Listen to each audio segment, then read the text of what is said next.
Chapter 96 कृत्रिम मानव बुद्धि। जैसा कि नाम से पता चलता है, एक कृत्रिम बुद्धि थी जिसे मानव जटिलता और व्यवहार पैटर्न को इसके कार्य में एकीकृत करने के लिए बनाया गया था। अमन ने जब पैकेज देखा तो वह बहुत उत्साहित हुआ और बिना सोचे समझे उसे खरीद लाया। लेकिन बाद में उसे पता चला कि उसके साथ कितनी बड़ी परेशानी थी। सबसे पहले, यह सही आही कोड प्रदान नहीं करता था जिसे बाद के संस्करणों में सुधारा गया था। इसके बजाय इसमें सभी शोध, प्रयोग और परिणाम शामिल थे जो मूल आही के निर्माण की ओर ले गए, और अपनी तरह का पहला होने के नाते यह परिपूर्ण होने से बहुत दूर था। जहां तक बाद में उत्पन्न होने वाली समस्या और उसकी कमियों का सवाल है, तो इस पर कोई चर्चा नहीं की गई, जिससे अमन के पास गंतव्य तक पहुंचने के लिए केवल पदचिन्ह और निशान ही बचे। इसके बावजूद अमन को इस बारे में ज्यादा चिंता नहीं थी। इंसेप्शन भाषा का विकास आही के बनने के बाद हुआ था, इसलिए दोनों का एकीकरण निश्चित रूप से प्रक्रिया को सुचारू बनाएगा और त्रुटियों को समाप्त करेगा। जैसे ही अमन ने इस पर काम करने के बारे में सोचा, उसके दिमाग में एक अचानक विचार आया। कोडिंग और परीक्षण में बहुत अधिक समय लगेगा, और चूंकि उस कमीने ने ब्रीच प्रोटेक्टर को हटा दिया है, इसलिए नेक्स्ट जी इनोवेशन के पास अब रिलीज करने के लिए कुछ भी नहीं है, और मैं कॉडजिपर से यह उम्मीद नहीं कर सकता कि वह हमें बनाए रखेगा। नहीं, मुझे एसपी को बढ़ावा देने के लिए कुछ नया विकसित करना होगा। मुझे और अधिक मेहनत करने और एसपी अर्जित करने की आवश्यकता है। जैसे ही यह विचार मन में आए, अमन का दिमाग घोड़ों की तरह दौड़ने लगा और उसके दिमाग में एक विचार कौंधा। आधुनिक ऑपरेटिंग सिस्टम की बढ़ती जटिलता और मेमोरी की मांग को समझते हुए, विशेष रूप से सीमित भंडारण क्षमता वाले मोबाइल उपकरणों पर, अमन ने स्टोरेज अनुकूलन पर विशेष जोर देते हुए सिस्टम मैनेजर विकसित करके इस चुनौती का सीधा सामना करने का निर्णय लिया। अमन का दृष्टिकोण ओएस दक्षता को बेहतर बनाने के लिए तैयार किए गए एक परिष्कृत सिस्टम मैनेजर के निर्माण के साथ शुरू हुआ। यह सिस्टम मैनेजर समय के साथ जमा होने वाले अनावश्यक लॉग, ट्रैश और अन्य अनावश्यक फाइलों को बुद्धिमानी से पहचान कर उन्हें साफ कर देगा, जिससे मूल्यवान संग्रहण स्थान खाली हो जाएगा और सिस्टम का सुचारू संचालन सुनिश्चित होगा। अलग अलग प्रोसेसिंग क्षमताओं वाले उपकरणों के लिए अमन ने सिस्टम मैनेजर के भीतर अनुकूली एल्गोरिदम तैयार किए। ये एल्गोरिदम डिवाइस की उपलब्ध प्रोसेसिंग पावर के आधार पर फाइल डिलीट करने और सिस्टम क्लीनअप जैसे संसाधन केंद्रित कार्यों को गतिशील रूप से समायोजित करेंगे। यह दृष्टिकोण प्रदर्शन प्रभावों को कम करेगा और हार्डवेयर विनिर्देशों की एक विस्तृत श्रृंखला में निर्बाध संचालन सुनिश्चित करेगा। सिस्टम मैनेजर को सिस्टम संसाधनों को सहजता से प्रबंधित और अनुकूलित करने के लिए परिष्कृत करने के बाद, अमन ने अपनी क्षमताओं का विस्तार करने पर ध्यान केंद्रित किया। उनका अगला लक्ष्य क्लाउड स्टोरेज कार्यक्षमता को एकीकृत करना था, जिससे उपयोगकर्ता कम बार एक्सेस की जाने वाली फाइलों को सुरक्षित रूप से ऑफ डिवाइस स्टोर कर सकें। इससे न केवल स्थानीय भंडारण को अनुकूलित किया जा सकेगा, बल्कि विभिन्न प्लेटफॉर्मों पर सहज फाइल साझाकरण और सहयोग भी संभव होगा। और ऐसा करके वह एक ही पत्थर से दो निशाने साधेगा। एक तरफ system manager lag free experience देने का काम करेगा, और दूसरी तरफ उसे सारे डेटा तक पहुंच भी मिलेगी। इसे विकसित होने के बाद आय को प्रशिक्षित करने के लिए आधार के रूप में इस्तेमाल किया जा सकता है। डेटा की निगरानी के लिए उनके ऐप्स के बीच लिंक आय को भविष्य में स्वतंत्र रूप से चलने का मार्ग प्रदान करेगा। 8 जून को मैजिक सिटी दक्सिया में शानदार हाउस के नीचे हलचल भरा शहर का दृश्य फैला हुआ था, जो लिनवेई डिंग का था, जो कि यूको टेक्नोलॉजीज के संस्थापक थे, जो कि टेक उद्योग में एक उभरता सितारा है। लिनवेई को एक सच्चे कारोबारी व्यक्ति के रूप में व्यापक रूप से स्वीकार किया गया था, जिन्होंने जासूसी से लेकर कारोबारी बनने तक का सफर तय किया था। शहर के ऊपर अपने सुविधाजनक स्थान से वह अपने सामने प्रौद्योगिकी के भविष्य को देख सकता था, एक ऐसा भविष्य जिसे वह नवाचार और रणनीतिक चालों के अपने अथक प्रयास से किसी भी तरह से आकार देना चाहता था। लिनवेई की यात्रा तकनीक और सॉफ्टवेयर चुराने वाले एक गुप्त ऑपरेटिव से लेकर एक टेक मोगुल तक की थी, जिसमें साहसी डकैतियों और रणनीतिक अंतर्दृष्टि ने उनकी कंपनी को प्रमुखता दिलाई। उनके नेतृत्व में यूको टेक्नोलॉजीज ने अत्याधुनिक समाधानों के साथ स्थापित मानदंडों को बाधित करते हुए तकनीक की दुनिया में एक मजबूत खिलाड़ी के रूप में तेजी से विकास किया। कुछ तो करना ही होगा, लिनवेई ने धीरे से कहा।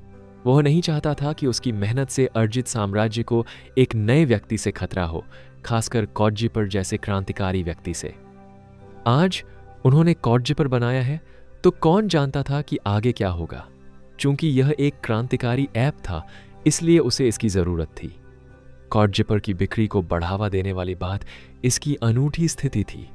अन्य ऐप्स के विपरीत अब तक इस ऐप का कोई पायरेटेड संस्करण उपलब्ध नहीं था, जिससे इसकी मांग काफी अधिक थी। यूको के पीछे मुख्य प्रेरक शक्ति सिर्फ नवाचार या पायरेटेड संस्करणों में सुधार करना नहीं था, बल्कि अच्छी गुणवत्ता वाली सस्ती खरीद के साथ आना था।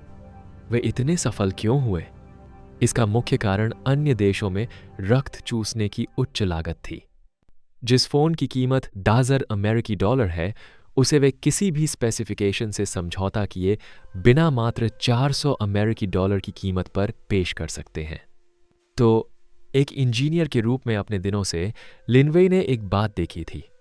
लोगों के लिए जो बात मायने रखती है वह है मूल्य प्रभावी मार्जिन, न कि उत्पाद की वास्तविक उत्पत्ति। इस दर्शन का उपयोग करते हुए यूको ने सॉफ्टवेयर या तकनीकी क्षेत्र में अग्रणी भूमिका निभाई है। जल्द ही वे सेमीकंडक्टर्स का अपना इंडिगस उत्पादन भी शुरू करेंगे, जो एक बहुत बड़ा बढ़ावा दे सकता है। जैसे ही लिनवेई विचारों में खोया हुआ था, उसके शौचालय का दरवाजा खुला और उसकी विश्वसनीय सचिव मेच अंदर आई। मिस्टर डिंग, मैंने नेक्स्टजी इनोवेशन पर प्रारंभिक रिपोर्ट एकत्र कर ली है, मेच ने कहा। उसकी आवाज़ सतर्क लेकिन दृढ़ थी, क्योंकि उसने उसे एक सुरक्षित टैबलेट दिया था। लिनवेई ने सिर हिलाया। उसकी अभिव्यक्ति विचारशील लेकिन गहन थी। तुम्हें क्या मिला मेई? कॉडजिपर ने वास्तव में बाजार में महत्वपूर्ण हलचल मचाई है, मेच ने टैबलेट पर डेटा स्क्रॉल करते हुए कहा। उनके ऐप की क्रिप्टेशन तकनीक और यूजर इंटरफेस नवाचारों ने तकनीकी विशेषज्ञों और निवेशकों दोनों का ध्यान आकर्षित किया है। लिनवेई आगे झुका, उसकी आंखें थोड़ी सिकुड़ गईं। कोई और है? मेच ने आगे कहा। टॉक जीपीटी खुद को कॉडजिपर के सीधे प्रतिस्पर्धी के रूप में स्थापित कर रहा है। एआई चालित सुरक्षा प्रोटोकॉल में उनकी सीधी प्रगति हमारे बाजार हिस्सेदारी के लिए एक संभावित खतरा है। एआई द्वारा समर्थित टॉक जीपीटी वास्तविक संभावित खतरा है। मैं दुनिया को बदल सकता है। लिनवेई ने आह भरी और अपनी उंगलियां मेज पर थपथपाईं। उनकी कमजोरियों का आकलन करने के लिए एक टीम तैयार करें। हमें उनकी कमजोरियों को समझना होगा और उनका फायदा उठाना होगा। मेच ने सिर हिलाया। उसके हाव भाव में लिनवेई का दृढ़ संकल्प झलक रहा था। मैं तुरंत प्रक्रिया शुरू कर दूंगी। क्या मुझे हैकिंग की कोशिश जारी रखनी चाहिए? लिनवेई ने कुछ देर सोचा और फिर सिर हिलाकर कहा, हाँ, पहले कॉडजिपर को लक्ष्य बनाओ। मेरे पास पहले से ही टॉक जीपीटी जैसा कुछ विकसित करने के लिए लोग काम कर रहे हैं। मेच ने सिर हिलाकर उनके आदेश स्वीकार कर लिए और नेक्स्टजी इनोवेशन के विरुद्ध अपनी रणनीति का समन्वय शुरू करने के लिए तुरंत कमरे से बाहर निकल गई। लिनवेई अपनी कुर्सी पर वापस बैठ गया। उसके दिमाग में पहले से ही यह सुनिश्चित करने की योजना चल रही थी कि यूको टेक्नोलॉजीज तकनीकी नवाचार के मामले में सबसे आगे अपनी स्थिति बनाए रखे। उनका वर्तमान लक्ष्य एआई के नियंत्रण में एक स्थान सुरक्षित करना था। स्टेट पॉइंट्स को जानते हुए तथा अपने पास एक उन्नत स्तर का गार्ड कार्ड होने के कारण अमन ने उन्हें रणनीतिक रूप से उपयोग करने का निर्णय लिया। सबसे पहले उन्होंने अपनी ताकत के लिए 2 स्टेट पॉइंट आवंटित किए। स्टेट पॉइंट्स को करिश्मा में नहीं डाला जा सकता और उसे आकर्षण की जरूरत नहीं थी। उसकी चपलता काफी अच्छी थी और बुद्धिमत्ता के लिए सिस्टम में उसे बढ़ाने के लिए चीजें थीं। इसके अलावा कौशल उन्नयन कार्ड का उपयोग केवल व्यावसायिक स्तर से नीचे के कौशल के लिए किया जा सकता था, इसलिए उन्होंने इसका उपयोग अपने युद्ध कौशल को उन्नत स्तर तक उन्नत करने के लिए किया और इससे उन्हें काफी चुनौती मिली। इससे पहले सिस्टम ने उनके युद्ध कौशल को मध्यवर्ती स्तर तक उन्नत कर दिया था, लेकिन उनका शरीर इतना मजबूत या टिकाऊ नहीं था कि वे उन कौशलों का प्रभावी ढंग से उपयोग कर सकें। अब उन्नत उन्नयन के साथ वह जानता था कि यदि उसने उन्नत कौशल का उपयोग करने की हिम्मत की तो इसकी संभावना थी कि उसकी हड्डियां टूट जाएंगी और उसकी मांसपेशियां फट जाएंगी। यदि वह सहज प्रवृत्ति या प्रतिवर्त के रूप में आक्रमण करता और अवचेतन रूप से इन चालों का प्रयोग करता तो उसका शरीर निश्चित रूप से घायल हो जाता। ऐसा करने के बाद उन्होंने अपने दिमाग में अगला काम शुरू किया, एक अंगरक्षक को नियुक्त करना। युवा व्यक्ति स्टीनल शील्ड सिक्योरिटी की विशाल, अच्छी तरह से रोशनी वाली लॉबी से गुजरा। उसकी हरकतें धीमी और सोची समझी थीं क्योंकि वह सहारे के लिए एक बेंत पर निर्भर था। उसके दाहिने पैर पर प्लास्टर चढ़ा हुआ था और उसके दाहिने हाथ पर एक ब्रेस बंधा हुआ था, जो मलाशय की चोटों का सबूत था। लॉबी का आधुनिक ओपी स्पेस, जिसमें बड़ी खिड़कियां और प्राकृतिक रोशनी थी, उसके उदास व्यवहार के बिल्कुल विपरीत था। वह ब्रीफिंग क्षेत्र में पहुंचे जहां कई उम्मीदवार उनके मूल्यांकन का इंतजार कर रहे थे। प्रत्येक उम्मीदवार का प्रोफाइल दीवारों पर लगे डिजिटल स्क्रीन पर प्रदर्शित किया गया था, जिसमें उनके कौशल और छापों को दर्शाया गया था। वे युवक का अभिवादन करने के लिए खड़े हो गए। नमस्ते, मेरा नाम अमन है। अमन ने समूह को ठंडे, आज्ञाकारी लहजे में संबोधित किया। मैं आपकी क्षमताओं और मेरी टीम में शामिल होने की तत्परता का आकलन करने के लिए यहां हूं। सही परिणामों को देखते हुए मैं पूर्ण व्यावसायिकता से कम कुछ भी उम्मीद नहीं करता। उन्होंने पहले उम्मीदवार से शुरुआत की, जिसका प्रोफाइल उनकी नजरों में प्रमुखता से दिखाई दिया। अमन ने अपने लिए अंगरक्षक नियुक्त करने के लिए कुछ शर्तें रखी थीं। सबसे पहले, उस व्यक्ति का कोई परिवार नहीं होना चाहिए। दूसरा, वह किसी आपराधिक संगठन या ऐसे ही किसी समूह का हिस्सा नहीं होना चाहिए। तीसरा, उनमें कम से कम शुरुआती स्तर का युद्ध कौशल होना चाहिए। नाम आरोन खेली। कौशल मध्यवर्ती लड़ाई कौशल। इंप्रेशन 5। अमन ने एरोन का ध्यानपूर्वक अध्ययन किया। आपकी योग्यताएं स्वीकार्य हैं। बताइए कि इसके बावजूद आप पर क्यों विचार किया जाना चाहिए। एरोन, जो स्पष्ट रूप से घबराए हुए थे, ने अपना पक्ष रखने की कोशिश की। मैं पहले भी उच्च दबाव वाली स्थितियों में रहा हूं और मैं अपने कौशल में सुधार करने के लिए प्रतिबद्ध हूं। अमन ने संक्षिप्तता से सिर हिलाया और अगले प्रोफाइल पर चला गया। नाम ब्रायन कार्टर। कौशल शुरुआती लड़ाई कौशल। प्रभाव जमाना। ब्रायन ने आंख मिलाने से बचते हुए अकड़कर खड़े होकर कहा, मैं इस काम में नया हूं, लेकिन मैं सीखने के लिए उत्सुक हूं और प्रयास करने को तैयार हूं। अमन का चेहरा भावशून्य था। केवल उत्सुकता ही पर्याप्त नहीं है। अंततः अमन की नजर एक विशालकाय, भारी भरकम आकृति पर पड़ी, जिसके शरीर पर एक जख्म का निशान था। नाम मैक थॉम्सन। कौशल उन्नत युद्ध कौशल। इंप्रेशन 8। मैक, जो एक पूर्व विशेष बल एजीटी थे और चोट के कारण जल्दी सेवानिवृत्त हो गए थे, पूरे आत्मविश्वास के साथ खड़े थे। उन्होंने कहा, मेरे पास व्यापक युद्ध अनुभव है और मैं कई महत्वपूर्ण परिस्थितियों में काम कर चुका हूं। मैं इस भूमिका की गंभीरता को समझता हूं। अमन की नजर मैक की प्रतिक्रिया का आकलन करते समय तेज हो गई।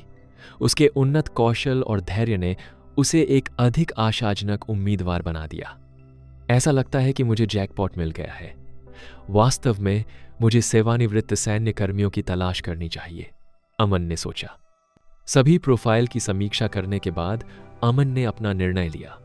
वह आगे के मूल्यांकन और प्रशिक्षण के लिए मैक का चयन करेगा, उसके उन्नत युद्ध कौशल और विकास की क्षमता को देखते हुए। अमन को विश्वास था कि वह मैक को उसकी चोट से उबरने में मदद कर सकता है। अमन ने अपना मूल्यांकन पूरा किया और अपने बाकी अंगरक्षकों की ओर मुड़ा।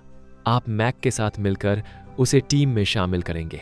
सुनिश्चित करें कि वह आवश्यक मानकों को पूरा करता है। नेक्स्ट, जी इनोवेशन। एक विशाल कार्यालय कक्ष में आर्या ने भारी सांस ली, कागजों के ढेर को घूरते हुए। धीरे धीरे चीजें अव्यवस्थित और बड़ी होती गईं, क्योंकि कंपनी बिना किसी स्थिर नींव के कहीं से भी तेज से बढ़ रही थी। यूएलएस में व्यस्त होने और काम टालने के कारण उन्हें रिक्तियों को भरने में समय नहीं मिला, और अब अमन के उन्माद के कारण कर्मचारियों को लेना बहुत मुश्किल था, क्योंकि अमन हर संभव छोटी से छोटी जानकारी की जांच करने पर अड्डा हुआ था। और इतनी मुसीबतों से गुजरने के बाद भी वह ऐसा क्यों नहीं करेगा? वास्तव में यदि वह उसकी जगह होती तो वह भी सतर्क रहती, क्योंकि ऐसी बातें जीवन भर के लिए आघात पहुंचाने वाली होती हैं। इसलिए वह केवल यही चाहती थी कि अमन बेहतर हो जाए। लेकिन नतीजा यह हुआ कि अब तक उसके पास कोई सेक्रेटरी नहीं थी और उसे पता था कि उसे शिकायत करने का कोई अधिकार नहीं है। उसने जो किया था उसके बाद यह उसके लिए भुगतान करने का सही तरीका होगा। और दोषी मन से वह उन अस्पष्ट विचारों को दूर करने के लिए बिना आराम किए दिन रात कड़ी मेहनत कर रही थी। फिर भी वह विचलित महसूस करने से खुद को नहीं रोक पाई। उसे अमन के बारे में खुलासा करने का कोई अफसोस नहीं था कि उसके अंगों को खतरा था, क्योंकि यह ऐसा कुछ था जिसके लिए उसके पास कोई विकल्प नहीं था। लेकिन उसे सबसे ज्यादा अफसोस इस बात का था कि उसने कार्यक्रम को पियर्स को सौंपने का फैसला क्यों किया। वह उससे नफरत करती थी। वह अपने उस फैसले से नफरत करती थी। वह जानती थी कि शीर्ष पर बैठे लोग सनकी हैं, फिर भी वह यह विश्वास नहीं कर पा रही थी कि वे ऐसे चरम तरीकों का सहारा लेंगे। जैसा कि अमन ने कहा था, ब्रीच प्रोटेक्टर की संभावना पियर द्वारा उन्हें दी गई पेशकश से कहीं अधिक थी, क्योंकि लोग सुरक्षा के नाम पर जितना चाहें उतना भुगतान कर सकते थे।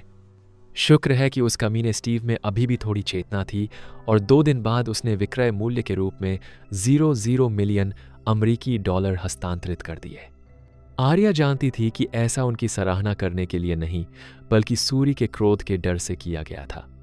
जब आर्या अपनी कमजोर दृष्टि के लिए निराशा में सोच रही थी और खुद को खुश कर रही थी, तभी उसने जोरदार चीखें सुनी। कोई दफ्तर में घुस गया था, बिना दरवाजा ठीक से खटखटाए।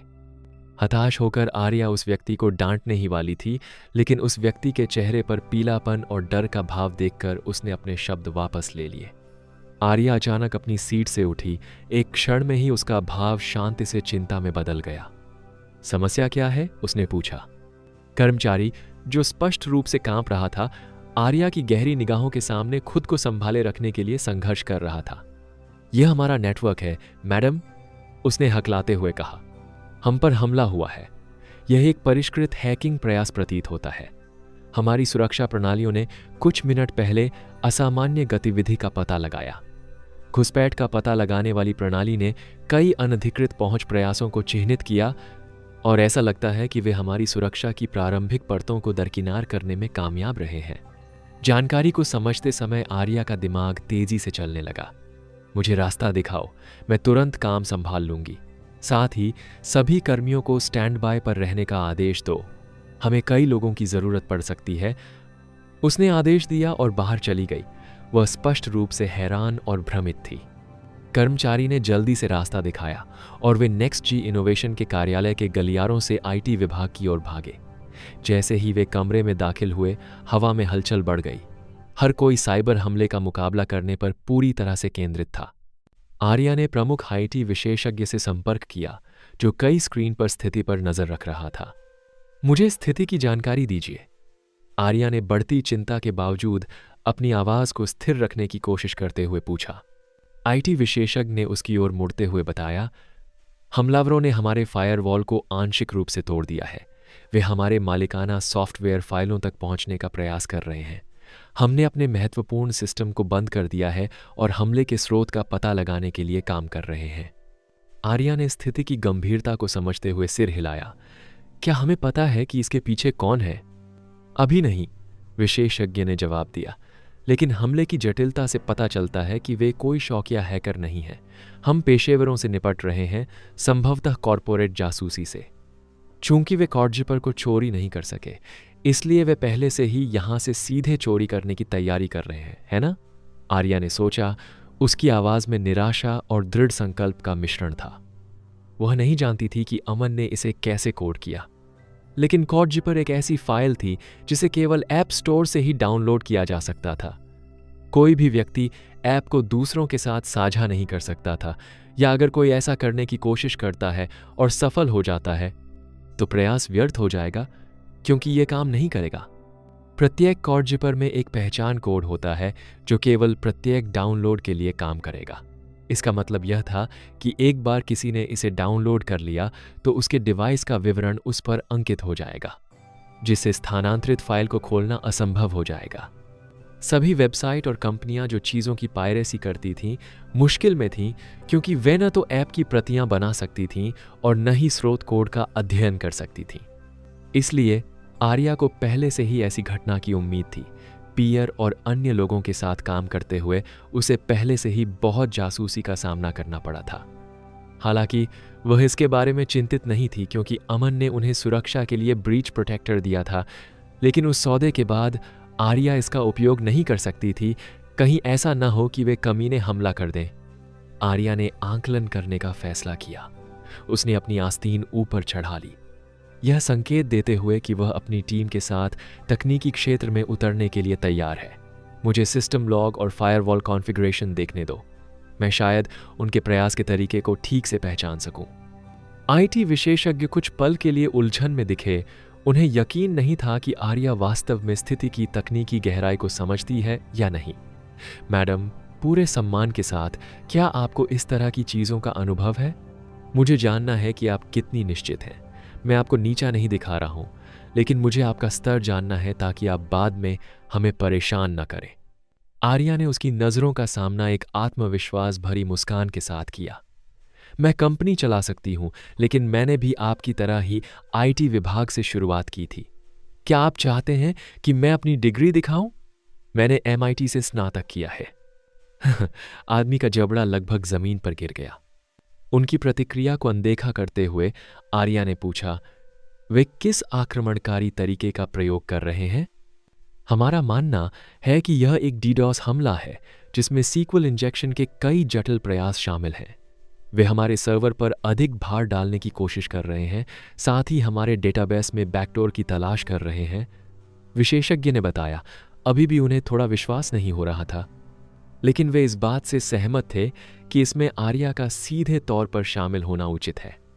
हमारा ध्यान भटकाने के लिए DDoS क्लासिक, आर्या ने धीरे से कहा। वह कंसोल के करीब गई और जल्दी से आने वाले डेटा को स्कैन करने लगी।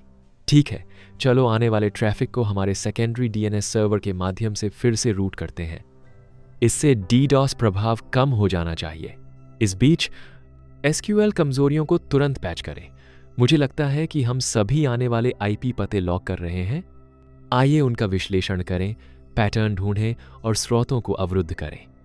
टीम ने तुरंत कार्रवाई शुरू कर दी और आर्या के निर्देशों का पालन करते हुए नई ऊर्जा का परिचय दिया। इस बीच आर्या ने खुद ही कंसोल में कमांड टाइप करना शुरू कर दिया। उसकी उंगलियां अभ्यास के साथ सहजता से चल रही थीं। यहां उसने स्क्रीन पर चमकती कोड लाइनों की एक श्रृंखला की ओर इशारा करते हुए कहा, वे मानक पहचान को बायपास करने के लिए एक बहुरूपी स्क्रिप्ट का उपयोग कर रहे हैं।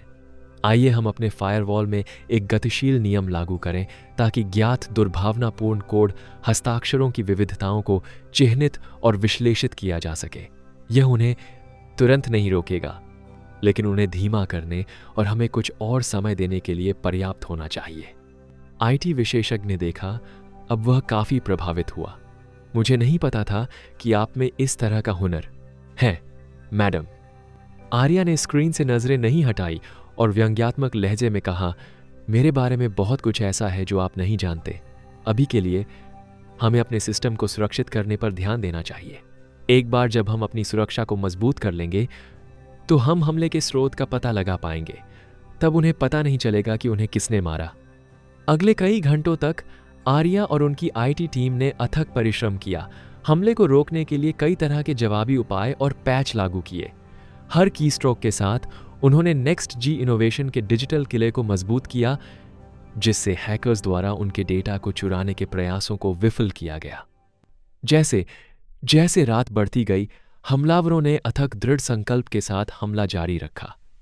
ट्रैफिक लॉग में असामान्य पैटर्न को देखते हुए एरिया को एहसास हुआ कि हैकर्स विशिष्ट पोर्ट की जांच कर रहे थे और पुराने सॉफ्टवेयर मॉड्यूल के माध्यम से कमजोरियों का फायदा उठाने की कोशिश कर रहे थे। हमें पोर्ट 3389 पर शोषण का प्रयास मिला है। विश्लेषकों में से एक ने आने वाले कनेक्शन प्रयासों को प्रदर्शित करने वाले स्क्रीन की ओर इशारा करते हुए बताया, ऐसा लगता है कि वे हमारी रिमोट डेस्कटॉप सेवाओं में घुसने की कोशिश कर रहे हैं। आर्या ने सिर हिलाया, उसका दिमाग जवाब तैयार करने में व्यस्त था। पोर्ट 3389 को तुरंत अलग करें और इसे हनी पोर्ट पर रीडायरेक्ट करें। आइए देखें कि क्या हम उन्हें उनके तरीकों के बारे में और अधिक बताने के लिए लुभा सकते हैं। टीम ने उसके आदेशों का तेजी से पालन किया। हैकर की गतिविधियों पर नजर रखने के लिए एक फर्जी सिस्टम स्थापित किया। इस बीच एरिया ने हमले के वेक्टर से निकाले गए कोड नमूनों की गहराई से जांच की और ऐसे किसी भी हस्ताक्षर या सुराग की तलाश की जिसका उपयोग हैकर के मूल की पहचान करने के लिए किया जा सके। एक अन्य विश्लेषक ने दुर्भावनापूर्ण स्क्रिप्ट में अंतर्निहित क्रिप्टेड कमांड के स्निपेट की ओर इशारा करते हुए कहा, हमें कोड अस्पष्टता के संकेत मिल रहे हैं। वे अपने पेलोड को छिपाने के लिए एक कस्टम क्रिप्टन एल्गोरिदम का उपयोग कर रहे हैं। एरिया ने करीब झुककर क्रिप्टेड डेटा का अध्ययन किया। आइए इसे हमारे डिक्रिप्शन एल्गोरिदम के माध्यम से चलाएं और देखें कि क्या हम उनके आदेशों को रिवर्स इंजीनियर कर सकते हैं। अगर हम उनके संचार को डिक्रिप्ट कर सकते हैं तो हमें उनके अगले कदम के बारे में जानकारी मिल सकती है। डिक्रिप्शन प्रक्रिया बहुत ही जटिल और समय लेने वाली थी, लेकिन आर्या ने अपना ध्यान केंद्रित रखा। उसका दृढ़ संकल्प अटल रहा। घंटों बीत गए जब उन्होंने हैकर के संचार को टुकड़े टुकड़े करके बड़ी मेहनत से डिक्रिप्ट किया। अंत में एक सफलता मिली। हमने एक संचार को रोक लिया है। एक विश्लेषक ने स्क्रीन पर डिकोड किए गए संदेश की ओर इशारा करते हुए कहा, यह एक आईपी पता है जो दक्षिण पूर्व में एक सर्वर से जुड़ा हुआ है। वे वहां से हमले का समन्वय कर रहे हैं। आर्या की आंखें दृढ़ निश्चय से सिकुड़ गईं। आईपी एड्रेस का पता लगाओ और एक डोजियर तैयार करो। हम इस मामले को कानूनी बल तक ले जा रहे हैं। हैकर्स के अचानक सामने आने और उनके कामों में बाधा आने के बाद एरिया ने खुद को कुछ पल की राहत दी, लेकिन वह जानती थी कि लड़ाई अभी खत्म नहीं हुई है। कई घंटों तक हमला बंद होने के बाद ही आर्या राहत की सांस ले सकी। हालांकि अगले दिन कई नए हमले हुए जो कई टर्मिनलों से आए। अंततः कोई अपना संयम नहीं रख सका और क्रोध में चिल्लाने लगा, धिक्कार है उन बदमाशों पर। इतनी छोटी सी स्टार्ट अप पर प्रतिबंध।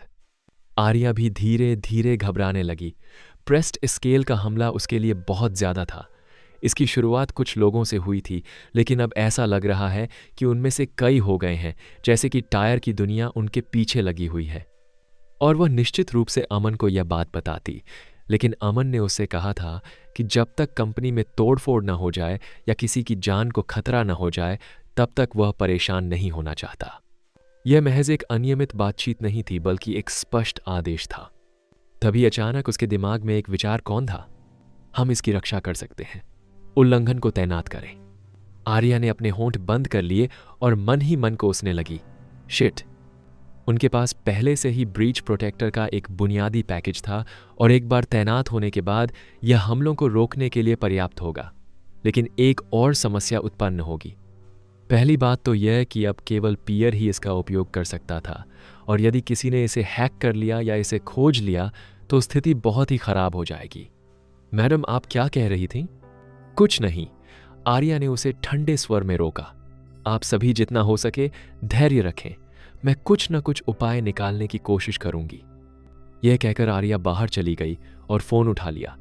हालांकि नंबर डायल करते समय उसके हाथ कांप रहे थे। उसने अमन को फोन किया, लेकिन उसे यह देखकर बहुत आश्चर्य हुआ कि उसने फोन नहीं उठाया। उसने कुछ और बार फोन मिलाया, लेकिन फोन बजता रहा और कोई जवाब नहीं मिला। स्थिति को देखते हुए ऐसा लगता है कि वह अभी भी अपनी भावनाओं से उबर नहीं पाया है। अब मेरे पास दूसरा विकल्प अपनाने के अलावा कोई विकल्प नहीं है। नंबर बदलकर उसने दोबारा फोन किया और इस बार फोन तुरंत उठा लिया गया। नमस्ते बहन सेलिना, मुझे आपकी मदद चाहिए। Tap tap. आर्या से कॉल आने के बाद सेलिना को घबराहट महसूस हुई। अगर आर्या की परेशानी उसे परेशान करने वाली नहीं थी, तो उसे सबसे ज्यादा डर इस बात का था कि अमन कॉल का जवाब नहीं देगा। उसका दिल तेजी से धड़क रहा था। उसे डर था कि कहीं उसके साथ कुछ न हो गया हो। सेलिना ने हर दिन अमन की जांच करना सुनिश्चित किया, उसे उसके खोल से बाहर निकालने की कोशिश की, लेकिन जब से वह यूएसएल से लौटा है, तब से ऐसा लग रहा था कि उस युवक ने अपनी जवानी की ऊर्जा खो दी है और एक भावनाहीन मशीन की तरह लग रहा है। जैसे ही सेलिना उस स्थान पर पहुंची, उसने देखा कि बाहर 5 अंगरक्षक खड़े थे। उन्होंने उसे स्वीकृति में संक्षिप्त सिर हिलाया। एक गहरी सांस लेते हुए वह रुकी और उनकी ओर मुड़ी। अमन की देखभाल करने के लिए धन्यवाद, सेलिना ने कहा। उसकी आवाज में राहत और चिंता का मिश्रण था। कृपया सुनिश्चित करें कि इस जगह की उचित सुरक्षा हो। अगर कोई परेशानी हो या आपको कुछ असामान्य लगे तो मुझे तुरंत बताएं। बिग मैक ने आगे बढ़कर आश्वासन भरा सिर हिलाया। इसकी चिंता मत करो मिस सेलेना, हमने सब कुछ नियंत्रण में कर लिया है। दरवाजे पर पहुंचकर सेलेना ने कार्ड निकाला और दरवाजे की कुंडी घुमाई। बीप। सेलिना तेजी से नीचे उतरते हुए सीढ़ियों से ऊपर चढ़ी और कमरे में पहुंचकर थोड़ी चौंकी।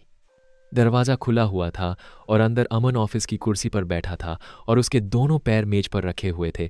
मॉनिटर से उस पर हल्की रोशनी पड़ रही थी। उसे आश्चर्य हुआ कि वहां कितनी गंदगी थी। वहां हर जगह कागज बिखरे पड़े थे और यह अमन के लिए बिल्कुल भी ठीक नहीं था। अमन एक साफ सफाई का शौकीन था और उसे अपने आस पास कोई भी अव्यवस्था पसंद नहीं थी। ब्रू हैव और टी बॉक्स कैफे की सभी दुकानों में रोजाना सफाई करने वाले कर्मचारी होते थे और अमन व्यक्तिगत रूप से उनका निरीक्षण करता था ताकि यह सुनिश्चित हो सके कि कोई समस्या न हो।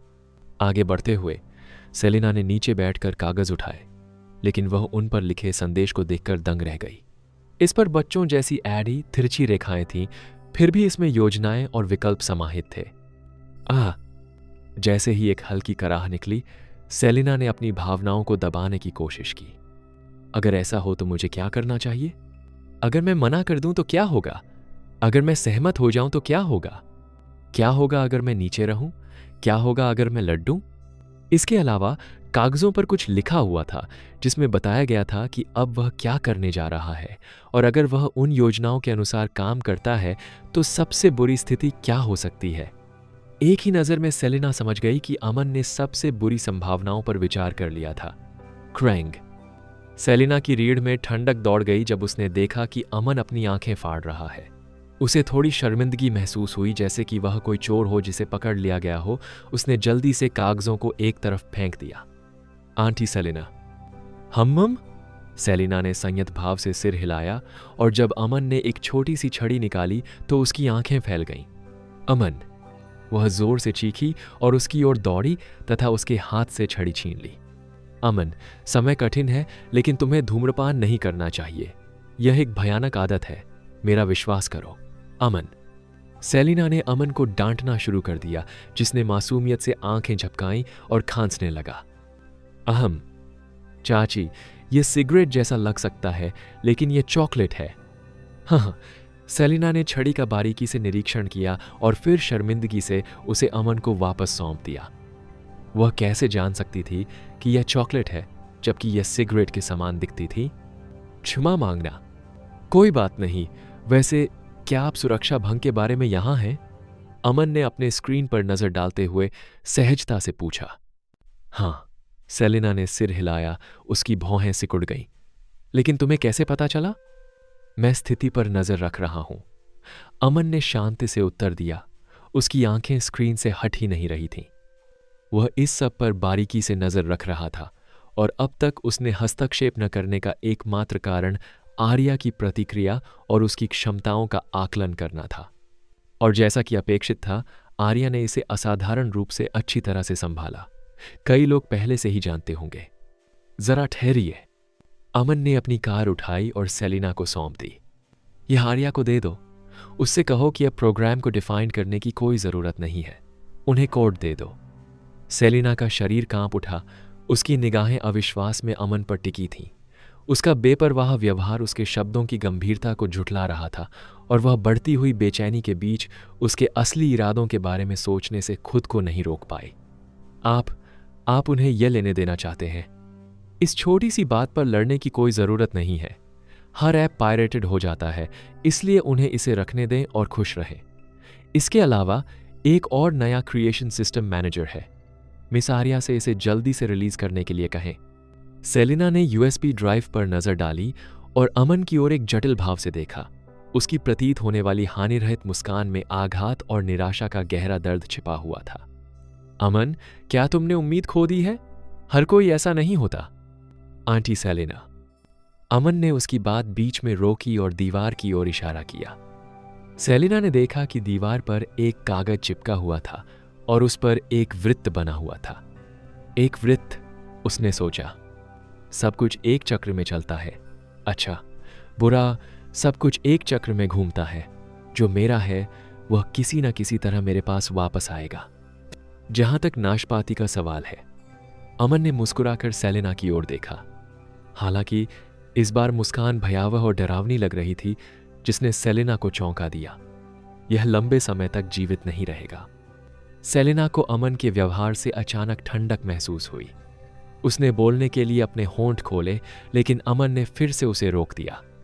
चाची मैं आराम करना चाहता हूं तो। ओह ठीक है, लेकिन अपना ख्याल रखना, और अगर तुम्हें किसी चीज की जरूरत हो तो मुझे फोन करना। जरूर। अमन ने गहरी सांस ली और अपने हाथ फैलाए। अब काम पर वापस जाने का समय आ गया है। अमन अपने कंप्यूटर पर झुका हुआ बैठा था। कमरे में केवल उसके डेस्क लैंप की आवाज ही सुनाई दे रही थी। जब वह कोड की उन पंक्तियों की समीक्षा कर रहा था जो उसके नवीनतम प्रोजेक्ट में जान फूंकने वाली थीं, तो उसकी आंखें अधिक केंद्रित और तेज हो गईं। ऑरा एआई, जिसका अर्थ है adaptive universal reasoning agent AI. System के बाजार से एएचआई कृत्रिम मानव बुद्धिमत्ता पैकेज हाथ में आने पर उन्हें उत्साह और चिंता दोनों का मिश्रण महसूस हुआ। यह कोई साधारण एआई नहीं था। यह उनके लिए सचमुच कुछ क्रांतिकारी बनाने का मौका था। उसने एक और गहरी सांस ली और शुरू किया। कोर कॉग्निटिव मॉड्यूल CSNM पहेली का पहला टुकड़ा था। यह ऑरा आई के डिजाइन का मुख्य हिस्सा था, जो इसके दिल से कम नहीं था, और इसका उद्देश्य मानव जैसी तर्क और निर्णय लेने की क्षमता को दोहराना था। अमन की उंगलियां कीबोर्ड पर नाच रही थीं, क्योंकि वह न्यूरल प्रोसेसिंग यूनिट NPU को क्रियान्वित कर रहा था। यह एक उप मॉड्यूल है जिसे मस्तिष्क के तंत्रिका नेटवर्क का अनुकरण करने के लिए डिजाइन किया गया था, जिससे ऑरा एआई को अनुभवों से सीखने और नई जानकारी के अनुकूल होने में मदद मिली। उनके पास निगरानी करने, जानकारी लेने और उसे संसाधित करने के लिए उन्नत उपकरण या मशीनें नहीं थीं, लेकिन वे पीयर हेडगियर का उपयोग करके उसमें संशोधन करके सुधार कर सकते थे। हालांकि उन्हें इसकी आवश्यकता नहीं थी, क्योंकि एएचआई पैकेज द्वारा एकत्रित डेटा, जिसे मनुष्यों ने रिकॉर्ड किया था, सहायक था, लेकिन इसे परिवर्तित करना एक परेशानी थी, क्योंकि यह बहुत अधिक था। और इसके विशाल आकार के बावजूद डेटा सही नहीं था, क्योंकि निर्माण के दौरान निर्माता केवल इसका 30,040% ही प्रतिलिपि बनाने में कामयाब हो सके थे, और अमन के मामले में तो यह और भी कम होगा। यदि संभव हो तो वह अपनी पहली ऐसी आई नहीं बनाना चाहते थे जिसमें भावनाएं हों, क्योंकि भावनाओं वाली मशीन खतरनाक हो सकती थी, लेकिन वह अधिक इंतजार नहीं कर सकते थे, क्योंकि सिस्टम शॉप में कोई और विकल्प नहीं था। और यह ताज़ा नहीं था, इसलिए उन्हें नहीं पता था कि सूची को कब अपडेट मिलेगा। अमन जानता था कि उसे एक शक्तिशाली एआई की आवश्यकता है जो उसकी सहायता कर सके, और कौन जानता था कि सिस्टम शॉप कब दूसरा एआई दे देगी। यहां गलती की कोई गुंजाइश नहीं है, अमन ने खुद से कहा। NPU को सटीक होना चाहिए। अगर यह बहुत धीमा या बहुत कठोर है तो ऑरा अप्रत्याशित इनपुट को संभालने में सक्षम नहीं होगा। उन्होंने एल्गोरिदम को सावधानीपूर्वक कोड किया, यह सुनिश्चित करते हुए कि ऑरा आई वास्तविक समय में प्रक्रिया कर सकता है और गतिशील रूप से प्रतिक्रिया दे सकता है। उनकी सूची में अगला था एडेप्टिव लर्निंग इंजन ALE, जो ऑरा ए को हर बातचीत के साथ विकसित करने के लिए महत्वपूर्ण था। जब उन्होंने ALE को प्रोग्राम किया तो अमन ने सोचा कि यह उपयोगकर्ता के व्यवहार के आधार पर ऑरा की प्रतिक्रियाओं को कैसे परिष्कृत करेगा। इसमें कोई बाधा नहीं होनी चाहिए, उन्होंने जोर से कहा। यह उपयोगकर्ताओं से जितना अधिक सीखेगा उतना ही अधिक सहज होगा। मुख्य संज्ञानात्मक कार्यों के साथ अमन ने अपना ध्यान multi modal interaction suit miss पर केंद्रित किया।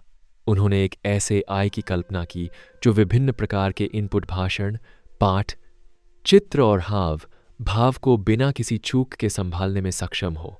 स्पीच रिकॉग्निशन एंड सिंथेसिस सॉरेस घटक पहला कदम था। उन्होंने उन्नत प्राकृतिक भाषा प्रसंस्करण एल्गोरिदम को परिष्कृत किया, जिससे यह सुनिश्चित हुआ कि ऑरा आई उल्लेखनीय सटीकता के साथ मानवीय भाषण को समझ और उत्पन्न कर सके। अमन ने पैरामीटर समायोजित करते हुए कहा, भाषण पहचान त्रुटिहीन होनी चाहिए। यह स्वाभाविक होना चाहिए, लगभग ऐसा कि व्यक्ति को लगे कि वह किसी दूसरे व्यक्ति से बात कर रहा है। उन्होंने सिस्टम का परीक्षण किया और ऑरा की आवाज से प्रसन्न हुए कि वह कितनी सहज और प्रतिक्रियाशील थी। जब अमन जेस्चर रिकॉग्निशन इंजन ग्रे को एकीकृत करने पर काम कर रहे थे तो उन्हें संतुष्टि का एहसास हुआ। ग्रे को उपयोगकर्ता के हाव भाव को समझने के लिए डिज़ाइन किया गया था, जिससे बातचीत की एक और परत जुड़ गई। इसके बाद उन्होंने ऐसे एल्गोरिदम लागू किए जो वीडियो फीड का विश्लेषण कर सकते थे और हरकतों का पता लगा सकते थे। अमन ने सोचा, हाव भाव भाषण के पूरक होने चाहिए।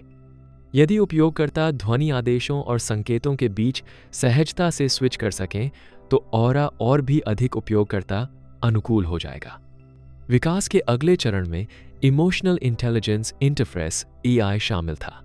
अमन को पता था कि ऑरा आई को अपने उपयोगकर्ताओं से सही मायने में जुड़ने के लिए उसे भावनाओं को समझने की जरूरत थी। इस प्रकार उन्होंने सेंटिमेंट एनालिसिस एल्गोरिदम सा को कोड करना शुरू किया, जो उपयोगकर्ता के इनपुट में भावनात्मक स्वर को मापेगा। अमन ने कहा, यही वह जगह है जहां ऑरा की सहानुभूति काम आएगी। उसे उन सूक्ष्म भावनात्मक संकेतों को पहचानना होगा और उसके अनुसार प्रतिक्रिया देनी होगी। एक और महत्वपूर्ण विशेषता मूड अनुकूलन प्रणाली मैस थी, जो ऑरा आई को उपयोगकर्ता की भावनात्मक स्थिति के आधार पर अपने स्वर और व्यवहार को समायोजित करने की अनुमति देती थी। अमन ने इस प्रणाली को सावधानीपूर्वक प्रोग्राम किया, यह सुनिश्चित करते हुए कि ऑरा सहानुभूतिपूर्ण प्रतिक्रियाएं प्रदान कर सके। उन्होंने कहा, यदि ऑरा यह समझ ले कि उपयोगकर्ता कैसा महसूस कर रहे हैं, तो यह सहायता प्रदान करने और तालमेल बनाने में अधिक प्रभावी होगा। अंत में अमन ने नैतिक निर्णय निर्माण ढांचे ADMF की चुनौती स्वीकार की। उन्होंने समझा कि ऑरा आई को सख्त नैतिक सीमाओं के भीतर काम करना होगा और वह इसे सही तरीके से करने के लिए दृढ़ संकल्पित थे।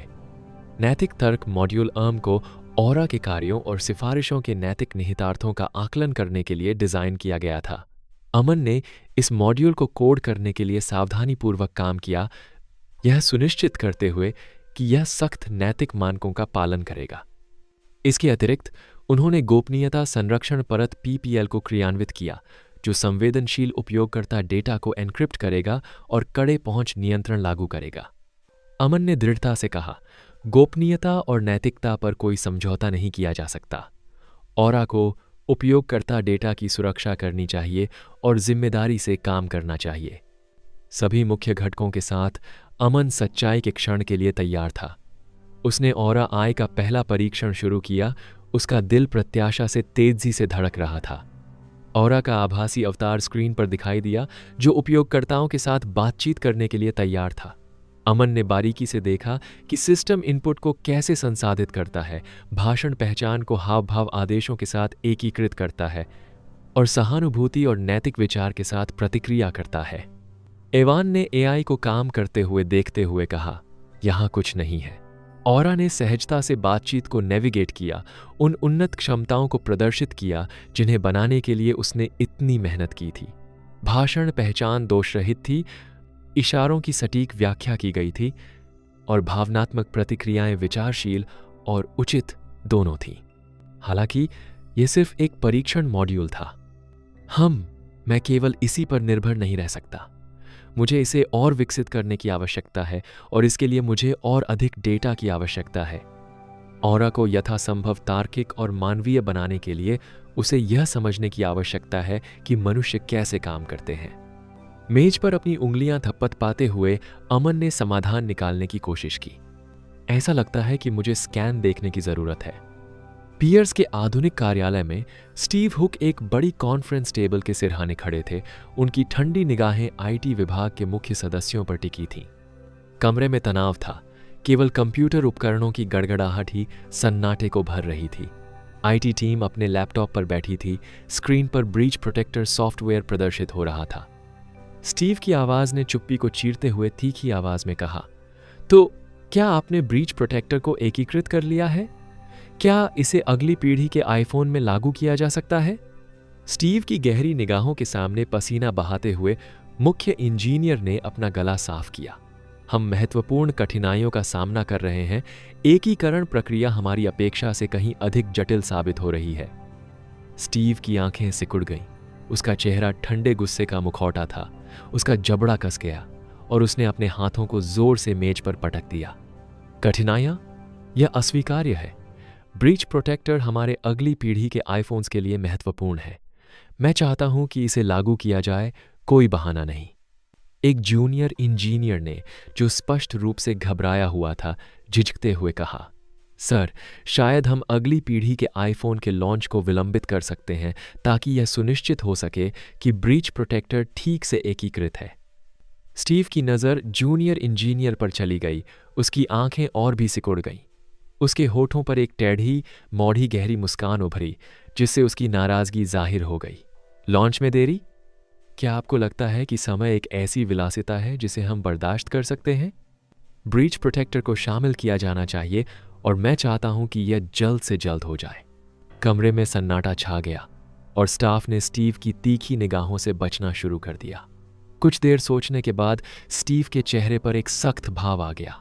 ठीक है, अगर लॉन्च में देरी करना ही ब्रीच प्रोटेक्टर को एकीकृत करने का एकमात्र तरीका है तो हम ऐसा करेंगे, लेकिन यह पर्याप्त नहीं है।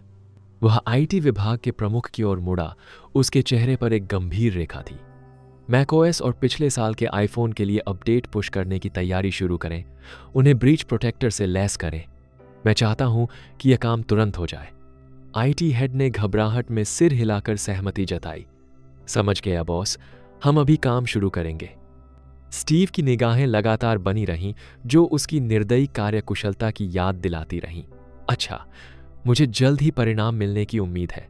अगर आगे कोई देरी या विफलता होती है तो मुझे प्रोजेक्ट के बारे में बताने की जहमत मत उठाना।